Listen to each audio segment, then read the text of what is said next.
Hello comrades, this is Chatty here, and as you guys can tell by the title, inside today's video I'm going to be doing a review of Bird Box. Let's get right into it. So some of the reviews of this movie are: IMDb gave it a 6.8 out of 10, and Rotten Tomatoes gave it a 66 out of 100. The director of the film is Susanne Bier, and the budget for the film is around $19.8 million. And I really enjoyed this film whenever I watched it. I think, in my opinion, this is definitely the best Netflix original film, and definitely a step up from The Apostle and Open House. I thought The Apostle, which I did a review of, was decent, but now that I'm thinking back to it, I didn't really enjoy the film too much, and I thought Open House wasn't that great, and I think this is definitely a step up. The film is a really entertaining film. I was entertained throughout most of the film whenever I watched it. I do wish they would have explained what happens exactly whenever you see this entity that's outside.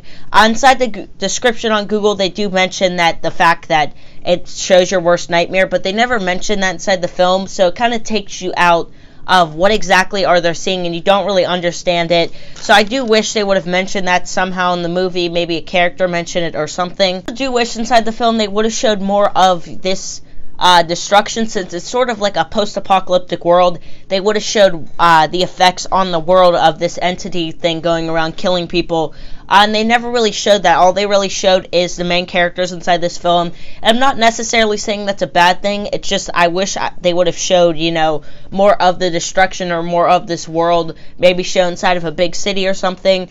But also, I really like the plot of this movie, that there's something that they can't see, so they have to wear the blindfold. It almost reminded me of A Quiet Place a little bit, except for the fact that they can't see it. Inside of Quiet Place, they can't talk.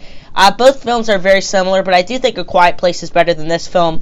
But I did enjoy the film, like I said, throughout most of it. I did think the film started to get a little bit boring once it stopped flashing back, but that was mainly towards the end of the film. But overall, I really enjoyed this film. Like I said, it's definitely a step up from Netflix's previous horror films, I guess, if you consider Open House and Apostle horror films. But overall, really enjoyed this film. Would definitely recommend it.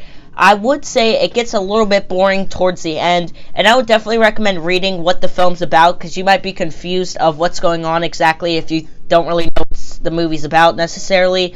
But overall, I really enjoyed the film. Definitely recommend it, and I'm going to give it an 8 out of 10. Hopefully you guys enjoy this. Don't forget to smash that subscribe button to become a comrade today. Drop a like on this video and turn on the post notification bell so you can get notified every single time I upload a video. Make sure you guys go check out my videos from earlier today, and I'll be back again maybe later today with a brand new video, but probably tomorrow, so stay tuned for that. This is Chetty signing off. Peace.